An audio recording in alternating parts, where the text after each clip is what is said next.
Welcome back, everybody. I'm back with those updates on the EIDL, the grants, and the loans. I'm coming to you guys from location, sitting currently in the commander's chair to bring you those updates on the EIDL, the grant, and the loan, world news, and everything that's happening right now in the economy, especially what's happening right now with those restaurants. But before we get into it, remember to like, subscribe, and join the channel so you can get your world news, the updates on the EIDL, grants, and the loans, small business updates, and everything happening right now in the economy.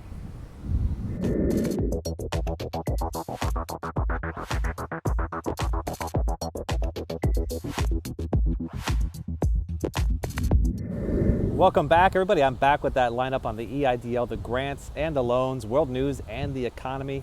Right now I'm coming from a beach town in Beach Town, USA. No, that's not exactly the name of this place. I thought we'd have a little fun and have you guys guess at the end of the video here. I'll tell you exactly where I'm at. But I'm standing right now with the Commander in my back. That place has been there for, about a century now, almost 100 years. Grotto Pizza's just there. Phillips Seafood behind it. And just down the road there, just down the boardwalk there would be Brass Balls, Hammerheads, you name it. Big old carnival down there at the end. So let me know if you guys know exactly where I am in the comments, and let's have a little fun here today.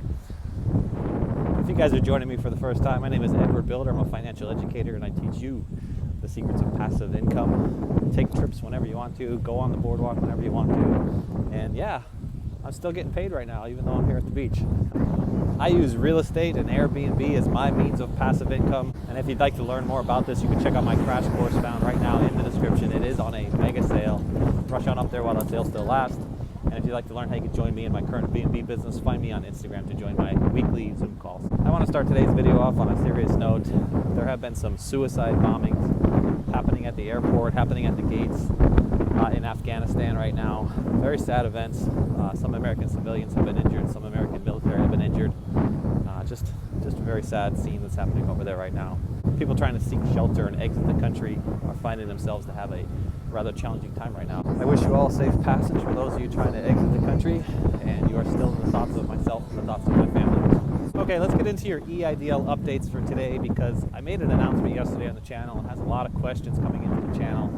I was talking about the certified letters to package up all of your information and package up that log of details when you call the SBA and send it off in a certified letter. Now what this means is it just essentially puts you into a written request with the SBA. Now it's very important for those of you who do not currently have portals to follow along with this video, because this may be one of the only methods available for you to get your SBA EIDL loan or your EIDL grant at this point in time. To get this process done, simply go to the SBA websites, print off the application for the EIDL loan. If you don't have the ability to print one of these off, you could actually request a written request through the COVID EIDL increase request or the SBA disaster assistance emails, and they will actually send you in the mail, actual mail, not email here, the actual mail, an application for you to fill out with instructions to include information and documents to be sent back to them in PDF form. And folks, it's not anything new. It is the copies of your driver's license, front and yes, the back, SBA form 2202, your 4506T from the IRS from 2018 and 2019, copy of a voided check, and of course the application for the overall process, hazard insurance, a board resolution if you are an entity, and a good standing letter from the state, whatever state you're found in. Package all of that up, put it inside of a big manila envelope, and send it certified letter to the SBA in Texas. A certified letter simply means that they have to sign for it upon receipt at their end, and if you did take a log of information, include that as well. We're finding that this process right now is taking approximately 2 weeks to get yourself not only approved, but also funded. That's right, find your funds to land in your bank account within 2 weeks' time. This is for everybody out there who has been waiting as far back as April, and for everybody out there who does not currently have access to their portal. And don't forget, if you're out there seeking the EIDL grants, those grants are still available, and they will be available as long as the EIDL program is available. The current bill within Congress that was passed by the Senate has not officially passed the House yet, and therefore it will still be available until that $1.2 trillion infrastructure bill is also passed. It has not robbed yet the $32 billion. So get out there and apply for that today. Get yourselves in the queue. This is also approximately taking about 2 weeks' time. Now the data is telling us that the EIDL loans are climbing, that they are being approved. We're seeing approximately $7 billion approved each and every week right now. I'm not going to report out onto approximately how many people have been funded through this program just yet, because the data that's shown within the SBA's website does not show you loan modification data. It only shows you the amount of new loans, brand new loans, that have been issued by the SBA.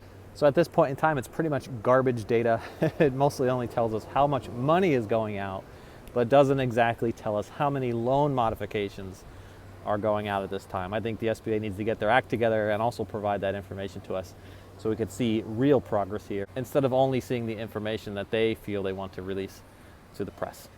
Now, as I said, I'm coming to you guys from Beach Town, USA, and it's probably a great time to switch over to the economy because it seems to be a bit of an empty location right now. I was expecting to see a lot more people walking around the boardwalks, expecting to see a lot more people found in the restaurants. You can see there's a restaurant right there behind me.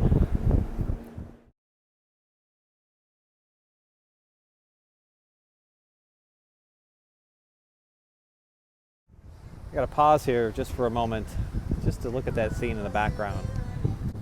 We're at a very popular restaurant, Brothers Bistro, and if you notice, all of those tables right now are currently empty. It's midday, and that is not a typical scene for a place like this. In fact, if you notice, the boardwalk is empty. Now, restaurants like these may not necessarily have to be as concerned of shutting down and closing their doors, because the model for a beach town is set up to be seasonal, and of course they earn much more in the summer seasons than they do in the winter seasons, and many of them close for the winters anyways. All right, so they're already set up for this type of model. However, mom and pops or restaurants found inside of your local communities may not have this exact same model. They would have to actually earn 80% of their occupancy right now to keep their doors open. Let me know in the comments if you guys are tuning in and you own a restaurant, and if that restaurant is currently struggling right now. Right now, I'm finding that mandates have restaurants cut down to still 25% occupancy. That's right, 25% occupancy, and we have not yet seen any refunding of the restaurant revitalization fund for the much needed funds that have to go towards these restaurants to keep them open for the long haul here. Now, one thing I did notice here in Beach Town, USA is that the bar scene is shut down in the night. So all these restaurants are closing currently at 10 o'clock, and many of these locations rely on the bars to remain open so that they can increase their revenues through alcohol sales. And right now we're finding that those are just not an option right now.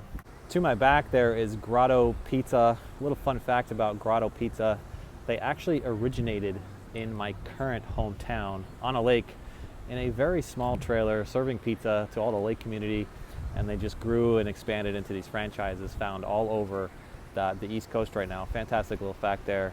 Joe Pagliarini really did a great thing for his community back home. He's actually a member of my networking teams and my networking groups. We socialize on a regular basis. Or as we all like to call him, Joe Grotto. That's his nickname for us. Now, this scene is very similar at many of the restaurants that I'm currently visiting here while I'm vacationing in this area. They are short on wait staff, short on kitchen staff. I did visit Phillips Seafood, found that the dining room was rather empty, but found that the upstairs buffet was still full. However, the line to wait was not like its typical line. We were actually in within a half hour's time. Normally around dinner time, that would take you almost an hour and a half to 2 hours to get yourself seated, even for the buffet. We did find that other restaurants are having to turn people away because of the shortage of wait staff and shortage of kitchen staff, because they just can't simply get the food out quick enough, and there is a 2-hour wait time just for your food alone. So please let us know in the comments if you're seeing a similar situation in your hometown, or if you're finding that many of the restaurants are short-staffed, or waiters, waitresses, bartenders, kitchen staff, and if they're actually finding themselves closing the door due to things like shortage in supply chain, shortage of food being delivered on time, shortage of employees, or just a shortage of customers. And don't forget to let us know what type of business you're out there functioning in. I'd love to hear a piece of your life as well. I did check in on the Airbnb scene in this area, as I always do. I'm always checking the market. I have B&Bs locally to this area and found that that market is still performing rather well. Even though people are not getting out to the restaurants or out to the boardwalk, they are still getting out to the beaches and taking that much needed time away with their families. The Airbnbs are actually performing rather well right now because many people would like that isolation, not to be found inside of a big hotel as you see here, but to be found inside their own personal Airbnb. And if you'd like to make this one of your future revenue streams, you could rush on up to the description right now and grab my crash course on Airbnb. Remember, it is on a mega sale right now. Rush out to the description and grab that while that sale still lasts. Get into the real estate game with $50 bill in your hand. You don't have to own the real estate to do this, and you could cash flow through Airbnb, earning an extra $5,000 to $10,000 each and every month. Basically, go on vacation whenever you want and still see that money show up in your bank account. And when you want to repeat that process and scale it up, just simply repeat the process over and over again and scale to as high and large as you wish to be. And if you'd like to learn how you can partner with me and my current B&Bs, check me out on Instagram and join my Zoom calls 7 p.m. Eastern Standard Time and 8 p.m. Eastern Standard Time on Monday, Tuesdays, and Wednesdays. I do hope you all enjoyed the scenery today. And can anybody guess where I am? I'm sure you could Google it if you check out the Commander, Grotto Pizza, East Coast. Won't be very hard to figure out that I am currently in Ocean City, Maryland, taking in the sun with my family. I wish you guys all the best, and I will catch you all on the next one. Bye for now.